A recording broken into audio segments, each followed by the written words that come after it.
Bonjour à toutes et tous, ravi d'être avec vous pour parler un petit peu de composition. Je m'appelle Bastien, je suis développeur depuis un peu plus de 5 ans et développeur chez Comet depuis bientôt 2 ans. Quelques mots rapidement sur Comet, ce qu'on fait, ce qu'on aime faire, c'est mettre à disposition de vos moments d'entreprise, notre expertise, notre sens de l'hospitalité, aussi nos compétences techniques pour vos visios, vos présentations, et faire en sorte que vos moments de collaboration ou vos moments de convivialité soient réussis.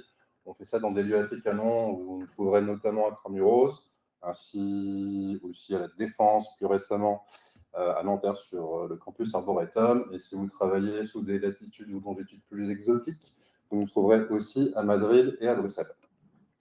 Alors, pourquoi je viens vous parler de composition aujourd'hui ? En fait, dans notre équipe, on a amorcé une transition récemment sur des approches plus fonctionnelles et on a notamment adopté la librairie FPTS qui fournit quelques outils pour la programmation fonctionnelle avec TypeScript. Et avec ce petit vent de nouveauté très rafraîchissant, moi j'avais besoin de m'approprier un petit peu ces concepts qui étaient nouveaux, parmi plein d'autres concepts qui de toute façon étaient nouveaux pour moi. Et donc je suis allé fouiller dans mes mini-projets et essayer de trouver des petits morceaux choisis, des trucs qui sont, on va dire, entre guillemets, plus de ma zone de confort, même si vous allez voir, c'est discutable après, pour faire un petit peu le petit pas supplémentaire pour m'approprier toutes ces choses-là. Et donc, j'avais un petit projet qui visait à m'auto-expliquer, parce que j'ai jamais compris, et à ce jour, pas tant que ça, les gammes et les modes pour pouvoir composer, improviser à la guitare, etc. Toujours en chantier, mais voilà, j'ai fait quelques morceaux que je vais vous montrer ici. Là, normalement, vous vous dites, clairement, le mec n'est pas compétent pour nous parler de composition musicale. Ça tombe bien, ça va pas être le cœur du propos. Je vais être un tout petit peu plus compétent, un petit peu plus par ce retour d'expérience sur le côté composition fonctionnelle. On va quand même jouer quelques notes. Alors pour ça, dans le navigateur, il y a l'API Web Audio. Et ce qu'elle permet, si vous ne la connaissez pas, c'est en gros dans un contexte audio, qui est un objet fourni par Windows, de décrire un graphe de routage audio, ou dit autrement, brancher une source audio avec au milieu des traitements audio, tout ça vers une sortie audio. En l'occurrence, là, ça va être le haut-parleur de cette machine. Alors si on regarde la doc, pour faire une note, ce n'est pas très compliqué, hein. Il nous faut un oscillateur, un truc qui va vibrer. Voilà, en gros, pour découper le code, on va récupérer le matos, donc oscillateur, disons que c'est une corde, une guitare. Gain, on va dire que c'est notre ampli. Et puis avoir une référence aussi vers la destination pour que le son puisse effectivement se manifester physiquement parmi nous. Alors, dans un deuxième temps, il faut quand même brancher tout ce petit monde ensemble. Et puis, une fois que ça c'est fait, on définit la fréquence à laquelle on veut jouer la corde. Donc, on positionne par exemple une main gauche quelque part pour définir la longueur sur laquelle va pouvoir vibrer.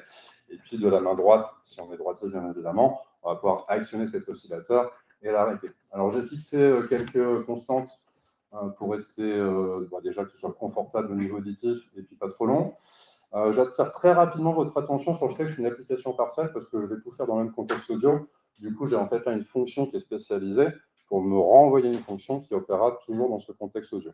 Petit point de détail pour l'instant, mais qui aura un tout petit peu d'importance par la suite. Alors, l'analogie ne tient pas hyper bien à la route parce que là, à chaque fois que je fais une note, je récupère du matos, je le branche pour jouer la note. Mais je me dis que voilà, ce sera peut-être un petit peu lisible, donc on s'offre le plaisir d'un petit renommage. Je ne récupère plus un oscillateur, mais une guitare. Je ne récupère plus un nœud de gain audio, mais un ampli. Voilà, et puis je récupère donc des haut-parleurs. Le reste ne change pas trop, minus le renommage. Et puis, je vais sortir tout ça pour éliminer un petit peu cette verbosité. J'ai une petite fonction qui permet directement de récupérer mes éléments. Chouette. Et là, je me dis, en fait, c'est hyper facile de créer des éléments, de les brancher entre eux. C'est l'envie de faire ce genre de truc qu'on aimerait bien pouvoir faire quand on a du budget. Je n'ai pas ce budget-là, mais je me dis, voilà, avec un petit peu de code, il y a moyen de se faire plaisir, ça peut être assez chouette. Alors, comment faire pour composer ? Petite parenthèse, du coup, il y a un truc que vous connaissez sans doute, c'est le pipe. Ça prend souvent la forme d'un opérateur, pas toujours. Vous l'avez parfois dispo direct dans votre langage, pas toujours non plus. Mais si ce n'est pas le cas, vous pouvez vraiment faire votre implant ou trouver dans des librairies. Ça va être notre cas notamment parce qu'on va utiliser le pipe de FPTS. Comme le caractère pipe est souvent voué à d'autres dessins dans les langages, pour dire ou ce genre de choses, il y a une diversité de graphiques quand il s'agit de l'opérateur pour le représenter. Dans une autre vie, je faisais du R, on faisait pas mal d'appels nichés, des fonctions les unes dans les autres, etc. Et un jour, j'ai vu débarquer du coup effectivement un pipe dans une librairie Je ne m'attarde pas sur le jeu de mots, mais donc ce package s'appelait Magritte R. Alors, donc si ce n'est pas un opérateur, pas de souci, on peut aussi l'exprimer via une fonction. Bah, ce qui est important dans tous les cas, c'est que le retour de la fonction n va pouvoir être balancé en entrée de la fonction n plus 1. Typiquement, genre de situation où on est content d'être en TypeScript, par exemple. Revenons un petit peu au code. Et cette petite refacto, vous n'êtes peut-être pas prévenu qu'on s'embarquait dans une petite refacto. Ce que j'aimerais pouvoir faire notamment, bah, c'est exprimer cette composition d'éléments qui composent ma chaîne de traitement audio.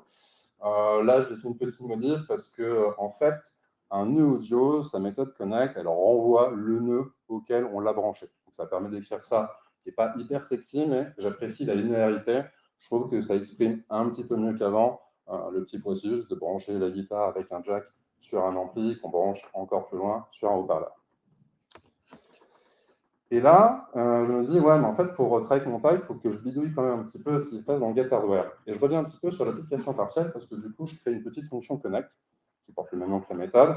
Elle n'a pas énormément d'intérêt, si ce n'est d'inverser un petit peu l'ordre dans lequel je vais convoquer les nœuds que je vais vouloir brancher les uns aux autres. Et du coup, là où avant, la fonction get hardware se contentait de renvoyer des nœuds audio, maintenant, ce qu'elle renvoie, en fait, c'est une fonction spécialisée pour brancher un nœud audio à un autre audio, à un autre nœud audio, et renvoyer le premier dont je viens de parler pour connecter les choses les unes à la suite des autres. Voilà. Et donc, maintenant, je peux composer dans un pipe ma séquence, mon graphe de routage audio. Alors, une fois que j'ai fait ça, je me dis, oh, je peux me chauffer un petit peu. Peut-être que je peux faire la même chose avec les mains. Parce que finalement, c'est ma guitare qui passe d'abord dans un traitement main gauche, puis dans un traitement main droite. Si on joue en droitier, bien évidemment. Je suis moi-même surtout gaucher en fait de base, donc voilà, je sais ce que c'est. Et du coup, je peux toucher du doigt mon rêve, je peux créer plus de matériel parce que l'API Web Audio me permet aussi de produire un delay, par exemple, un compresseur et plein d'autres trucs. Et du coup, bah, je peux me faire plaisir et composer un petit peu comme je veux mon traitement audio dans ce pipe. Alors, on pourrait se dire que je me suis peut-être un petit peu trop chauffé sur le côté main gauche, main droite, parce que est-ce qu'on va vraiment avoir besoin de composer d'autres opérations autour d'une guitare? Pour ma part, je ne crois pas, mais bon, est-ce qu'on connaît toujours tous les utilisateurs? Alors, petit côté démo, si... Ah, bah c'est raté, fantastique. Effet démo, of course. J'ai perdu les fenêtres. Ah, c'est pas grave, on va se prendre un petit peu le temps. Tac, fantastique. Alors, petite parenthèse, je ne vais pas vous montrer, enfin si, je vais vous montrer un petit peu de code quand même, pas forcément celui-là.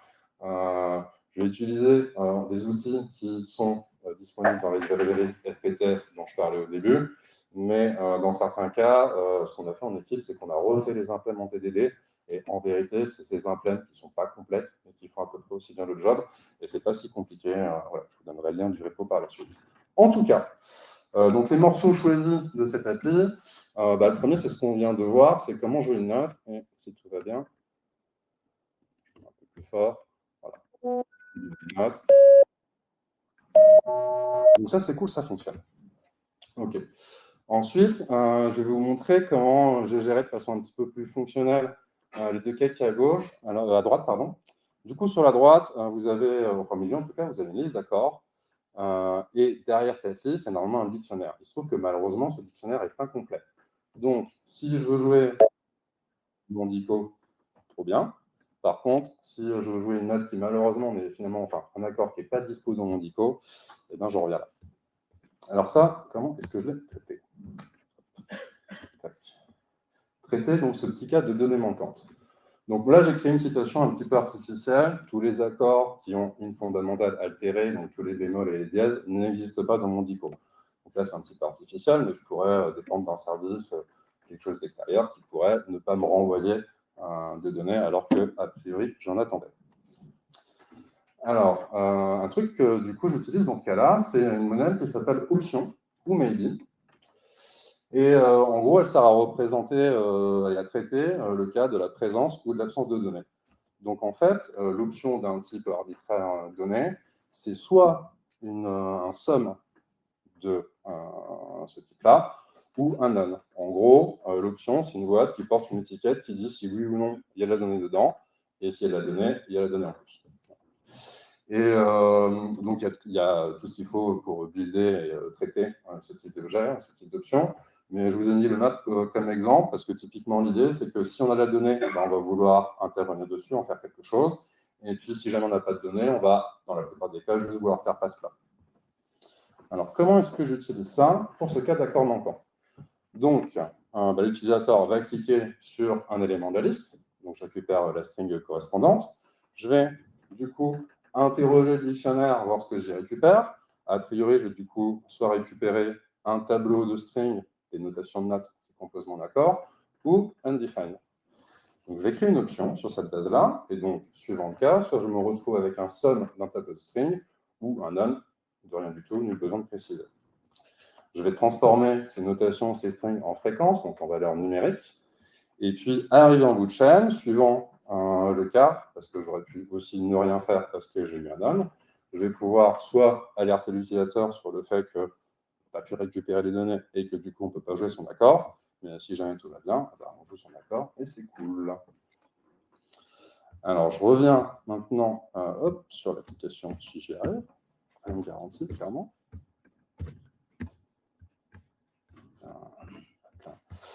Maintenant, c'est le cas de la saisie utilisateur, qui peut être source d'erreur. Il ne faut pas faire confiance à la saisie utilisateur. J'imagine que vous le savez aussi bien que moi. Et pour ça, en fait, il y a une boîte un petit peu similaire qui s'appelle Ether. Là, c'est plutôt pour traiter la possibilité d'avoir deux types de données différentes. Un cas d'application assez classique, mais qui n'est pas ça, c'est traiter le cas d'erreur. Vous avez le cas nominal qu'on va mettre dans une boîte étiquetée right, et puis le cas d'erreur dans une boîte qui sera du coup étiquetée left. Mais bon, ça peut être fait pour traiter d'autres situations. En l'occurrence, je ne vais pas faire de folie, je vais traiter, on va dire, des cas d'erreur. Alors, comment ça se traduit? Ça ressemble un petit peu à ce qu'on vient de voir. D'abord, on récupère la CPI de l'utilisateur. Il peut aussi ne pas y en avoir. Au démarrage de l'appli, il n'y a pas d'input dans le champ. Voilà. Ensuite, on va construire un hasard sur un prédicat. On va déjà vérifier qu'on a bien quelque chose, pas une chaîne vide, etc. Et donc, deux choses l'une, si jamais le prédicat est satisfait, du coup, je me retrouve avec une boîte write qui va contenir la saisie de l'utilisateur. Et puis, dans le cas contraire, ça deviendra en fait une boîte étiquetée left qui portera l'erreur, ici une chaîne de caractères, no input. Si jamais je suis dans ce cas-là, en fait, cette erreur va se propager jusqu'au bout du pipe et c'est celle qu'on va récupérer à la fin. Mais on peut quand même passer à l'étape suivante et maintenant vérifier si ce que l'utilisateur a saisi, si tant est qu'il a saisi quelque chose, correspond à une notation valide. En général, les notes de musique, on les représente avec des lettres qui vont de A à G avec un petit caractère en plus. Donc, normalement, un T, un Y, un W, ce n'est pas acceptable selon cette convention. Et donc, en fait, le filtre, je vais lui donner aussi une petite lambda qui va pouvoir me dire si mon input est valide ou pas. Si jamais j'avais donc déjà un left no input, je n'ai rien y changer, il va passer au travers. Si jamais j'avais un write qui contenait vraiment quelque chose, une string, mais que ce n'est pas valide, ça va devenir un left, mais cette fois-ci qui portera la valeur invalid input. Et puis le cas nominal, c'est que tout va bien, donc je propage la valeur qui est toujours dans un write un petit peu plus loin.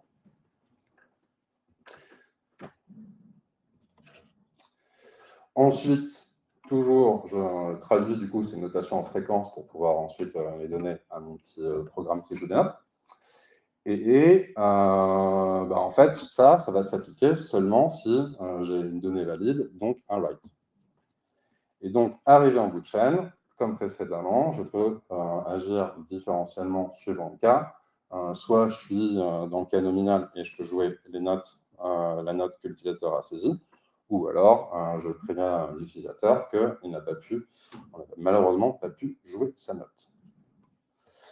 Alors, peut-être, avant de vous emmener tout de suite sur la conclusion, je vous montre quand même un petit peu ce que ça peut donner. Si pas de Stairway to Heaven, ça marche. Si je fais une saisie valide, tout va bien. Si je saisis n'importe quoi, je sais que mon input est invalide. Donc ça, c'est chouette, ça fonctionne. Du coup, ce que j'avais envie de dire, c'est que c'est assez facile de jouer les notes depuis le navigateur. C'est peut-être même plus facile que d'apprivoiser un instrument. Donc, n'hésitez pas.